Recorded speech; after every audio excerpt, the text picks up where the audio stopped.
This is William. He lives in Africa with his mother, father, sister Annie, and another baby sister. William is interested in science and how things work. He wants to go to school, but he can't. His parents have no money for school fees. They have to spare and buy food. They tried to cultivate the land they lived on, but because of the drought, that was not successful. One day, William accidentally enters the class of Professor Mike, who was in love with his sister Annie. He told him that he wanted to find a way to irrigate the land and make it usable. Professor Mike took William to the library, told the librarian that he was his old student and that he should be able to enter anytime he wants.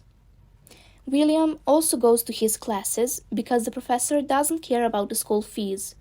All he cares is the sparkle in William's eyes.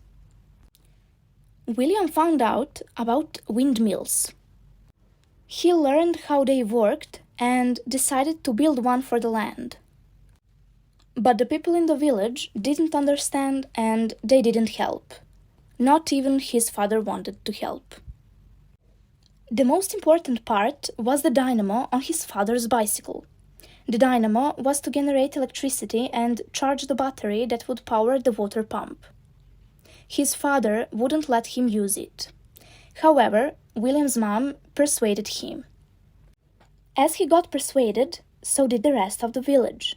Everyone started doing something to help him, actually to help themselves. After a while, the pump started working and the water from the well started flowing into the crops. Everyone was amazed. The entire village started planting seeds. The word of his adventure got out and the authorities visited the village and gave William a scholarship. He even graduated from college in the USA. William showed us that one person can make a difference. So did Professor Mike. William ended the hunger in his village. What can we do to end world hunger? Science is not enough if there is no harmony and understanding. Only together can we do a lot.